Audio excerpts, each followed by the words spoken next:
Let's talk about a problem that costs businesses billions of dollars. Seriously, billions. It happens every single day in warehouses all over the world. But what if the fix wasn't some new robot or a better conveyor belt, but a completely new kind of computer, one that runs on the bizarre laws of quantum physics?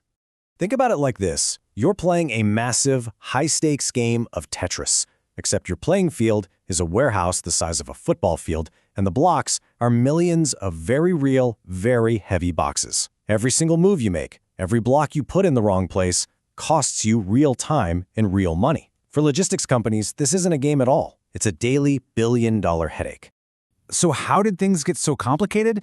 Well, the heart of the problem, funnily enough, lies in a really clever piece of engineering that was designed to make things more efficient, but it had a hidden flaw, a flaw that created a much, much bigger mess.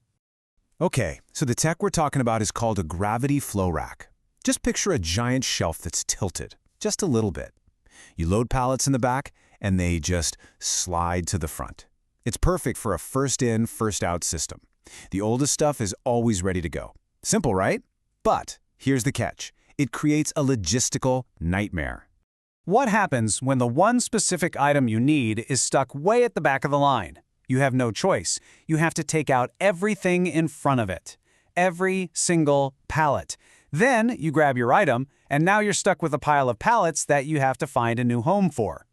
This is the reinsertion problem, and this seemingly tiny issue just explodes into huge costs and wasted time. So you see, the real issue isn't the act of picking an item. It's the strategy, or lack thereof, from the very beginning. It all comes down to the initial placement. If you could just figure out the perfect spot for every single pallet the moment it arrives, you could slash the number of future reinsertions. But how on earth do you figure that out? And this is where things get really interesting. To try and solve this gigantic puzzle, researchers basically staged a computational showdown. It was a battle of the old guard versus the new kid on the block, a classical computer versus a quantum hybrid system. You have to understand, this isn't just a tough math problem. It's what's known as a combinatorial optimization problem, which is a fancy way of saying that as you add more items and more shelves, the number of possible ways to arrange them just explodes. It goes through the roof. A normal classical computer, even a super powerful one, gets totally lost trying to check every possibility. So on one side, you have the classical approach, something called simulated annealing. A good way to think about it is to imagine a hiker trying to find the absolute lowest point in a huge hilly landscape, but it's completely foggy. They'll walk around always going downhill, and they might find a pretty low spot and think, yep, this is it. But they could be stuck in a small ditch, totally missing the massive canyon just over the next ridge. Now, the quantum hybrid approach is different. It's like our hiker suddenly gets a superpower. They can tunnel straight through the hills. This completely changes the game. It dramatically boosts their chances of finding the true, globally lowest point in the entire landscape. Now, to make this a fair competition, you can't just let them run wild. Both our classical hiker and our quantum hiker need to be working off the same map. So the researchers had to translate the warehouse problem into a universal language that both systems could understand. This language is called a kubo. And don't worry about the name, what it does is really clever. It takes this super complex problem and breaks it down into a massive list of simple yes or no questions. Should this pallet go here?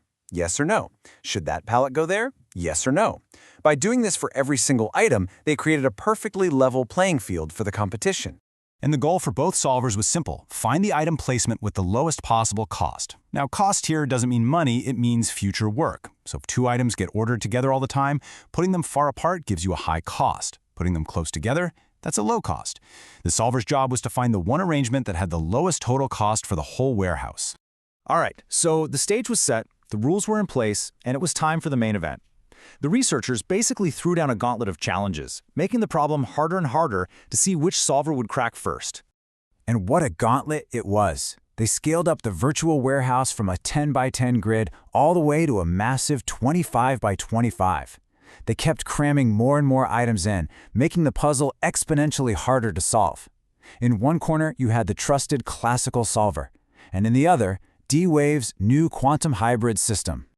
So after all of that, after running hundreds of these incredibly complex simulations, the results were finally in. And honestly, they were nothing short of astonishing. First up, the quality of the solution. Remember, a lower score is better. It means a more efficient warehouse layout. And as you can see, the D-Wave hybrid solver consistently found better solutions. And here's the kicker. The more complex the problem got, the bigger its lead became. Okay, a better solution is great, but in the world of logistics, time is everything. Speed is king.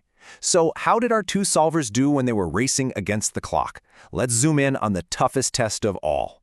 The quantum hybrid solver. It found its high-quality solution in just under 10 seconds. For a problem this complex, that is incredibly fast.